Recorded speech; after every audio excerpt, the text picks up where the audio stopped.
Good morning dear students.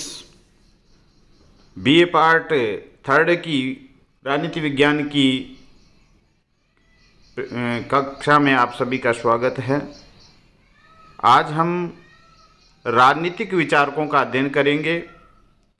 मुख्यतः राजनीतिक विचारकों को दो भागों में बांटा जाता है, भारतीय राजनीतिक विचारक और पाश्चात्य राजनीति विचारक। बीए पार्ट फर्स्ट की में आपने भारतीय राजनीतिक विचारकों का अध्ययन किया था। इसके अंतर्गत हमने मनु, कौटिल्य, शुक्र, महात्मा गांधी, जवाहरलाल नेहरू, बाल गंगाधर तिलक, अंबेडकर, दयानंद सरस्वती तथा विवेकानंद आदि का अध्ययन किया था। इसी प्रकार हम बीए फाइनल या बीए थर्ड वर्ष के सेकंड पेपर के रूप में भारतीय राजनीतिक विचारकों का अध्ययन करेंगे। इसके अंतर्गत हम प्लेटो, अरस्तु, Aquinas, Machiavelli, Hobbes Locke, Rousseau, Marx, Laski आदि विचारकों का अध्ययन करेंगे। सर्वप्रथम हम ये जानने का प्रयास करते हैं कि राजनीतिक विचारकों की प्रकृति कैसी होती है और इनका क्या महत्व है। राज्य संबंधी मौलिक प्रश्नों पर विचार विमर्श एवं मीमांसा करना ही राजनीतिक चिंतन है। वेपर के अनुसार राजनीतिक चिंतन वह चिंतन है जिसका संबंध राज्य के आकार, राज्य के स्वभाव तथा राज्य के लक्ष्य से हैं। Major problems of political thoughts, राजनीतिक विचारकों की जो बड़ी समस्याएं हैं वो क्या क्या है। राजनीतिक समस्याओं पर विचार विमर्श और मीमांसा करना ही राजनीतिक चिंतन है। ये राजनीतिक चिंतन की समस्याएं निम्नलिखित है। पहली समस्या है problem of the origin of the state, कि राज्य का उदय किस प्रकार हुआ, इसके बारे में विद्वान एक मत नहीं हैं। दूसरी समस्या है nature of state and obtains of it, कि राज्य की प्रकृति क्या है और इसका साक्ष्य क्या है। तीसरी समस्या है पर्पज ऑफ स्टेट, कि राज्य के कार्य क्या है। चौथी समस्या है राज्य का साइज, कि राज्य बड़ा होना चाहिए या छोटा होना चाहिए। कुछ विचारक जैसे अरस्तु ने राज्य की संख्या 10,040 निर्धारित की है, तो ये संख्या बहुत कम है।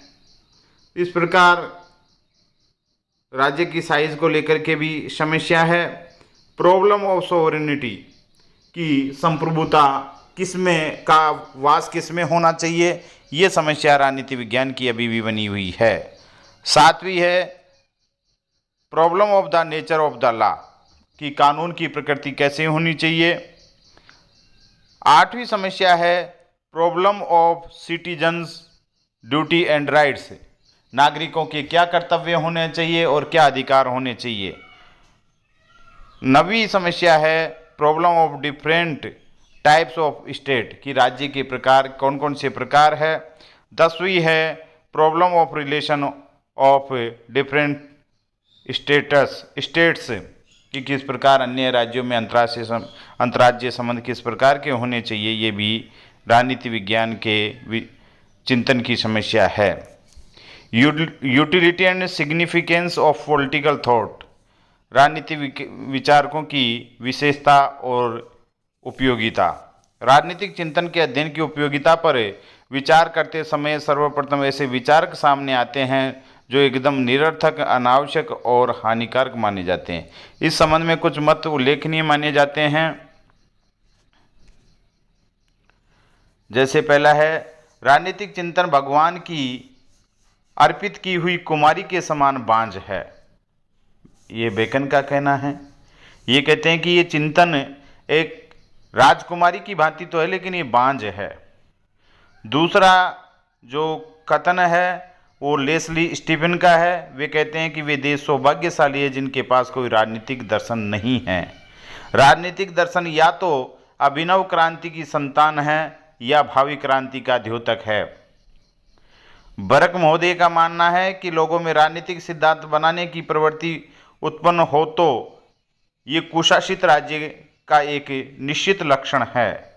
इसी प्रकार बर्कली कहते हैं कि राजनीतिक तत्व चिंतन करने वाले दार्शनिकों कि उन व्यक्तियों के समान हैं जो पहले तो पैरों की धूल उड़ाते हैं, फिर ये शिकायत करते कि उन्हें कुछ दिखाई नहीं देता है। उपयुक्त कथनों से में सत्य का पर्याप्त अंश विद्यमान होते हुए भी राजनीतिक चिंतन के अध्ययन की उपयोगिता को निम्नलिखित रूप से रखा जा सकता है।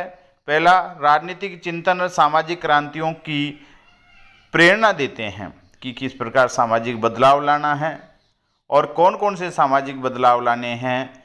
इस समस्या का समाधान राजनीतिक चिंतन के माध्यम से किया जा सकता है। दूसरा, राज्य एवं सरकार की पर्याप्त जानकारी मिलती है कि राज्य कैसा होना चाहिए, सरकार कैसी होनी चाहिए, सरकार के क्या क्या कार्य होने चाहिए और राज्य के क्या क्या कार्य होने चाहिए, व्यक्ति की निष्ठा किसके प्रति होनी चाहिए, किस प्रकार सरकारों का बदलाव किया जाना चाहिए। इस समस्या का समाधान राजनीतिक चिंतन के द्वारा होता है। तीसरी है, इतिहास की घटनाओं और समस्याओं को समझने में भी पर्याप्त सहायता राजनीतिक चिंतन के माध्यम से मिलती है कि किस प्रकार राजनीतिक परिस्थितियों के कारण ये घटनाएं घटित हुई। European and non European thoughts, यूरोपीय और गैर यूरोपीय विचार। विभिन्न देशों में समय समय पर विविध राजनीतिक विचारकों का उदय हुआ। किसी भी राजदर्शन के अध्ययन का प्रारंभ प्राचीन यूनानी विचारकों से किया जाता है। भारतीय ग्रंथों रामायण महाभारत शुक्र नीति आदि में ऐसे कितने ही राजनीतिक विचार पाए जाते हैं जिनकी तुलना किसी भी श्रेष्ठ यूरोपीय चिंतन से की जा सकती है। किंतु यूरोपीय विद्वानों ने अन्य प्राचीन जातियों के राजनीतिक चिंतन की अवहेलना की जिसके निम्न कारण हो सकते हैं। ये इम्पोर्टेंट है परीक्षा की दृष्टि से भी कि किस प्रकार यूरोपीय राजनीतिक चिंतन अन्य राजनीतिक चिंतनों पर हावी हुआ। पहला, पूर्वी दार्शनिकों के विचार यूनानी विचारकों की भांति यूरोपीय सभ्यता के अंग नहीं बने। जैसे अपने भारत के राजनीतिक विचार है वो यूरोपीय सभ्यता के अंग नहीं बन पाए। पूर्वी देशों में और वह भी विशेष रूप से भारत में राजनीतिक विचारधाराओं का यूनानियों की भांति स्वतंत्र रूप से लेखबद्ध नहीं किया गया। हमारे यहाँ विचार तो रखे गए लेकिन उनको लिखने का कार्य किसी ने नहीं किया। उनके अनुसार राज्य भी चला लेकिन उनको लेखबद्ध नहीं किया गया। राजनीतिक चिंतन के वर्तमान अध्ययन की परंपरा पाश्चात्य राजनीतिक विचारकों तक ही सीमित है, जिसे 3 भागों में विभाजित किया जाता है। पहला, प्राचीन राजनीतिक राजदर्शन प्रारंभ से लेकर 4वीं शताब्दी तक। मध्यकालीन राजनीतिक राजदर्शन 5वीं सदी से 15वीं शताब्दी तक और आधुनिक राजनीतिक दर्शन 15वीं शताब्दी से आज तक। प्राचीन राजनीतिक दर्शन का केंद्र बिंदु नगर राज्य था। मध्य युग के दर्शन का आधार सार्वभौमिकता था। मध्यकालीन युग में आधुनिक रूप देने का काम पुनर्जागरण एवं सुधार आंदोलनों ने किया एवं सार्वभौमवाद का स्थान सन्य सन्य राष्ट्रीय राज्यों ने ग्रहण कर लिया, जो आधुनिक राजनीतिक चिंतन का केंद्र बिंदु है। आज के लिए इतना ही। आगे की क्लास में हम यूनानी राजनीतिक दार्शनिक प्लेटो का अध्ययन करेंगे। धन्यवाद। जय हिंद।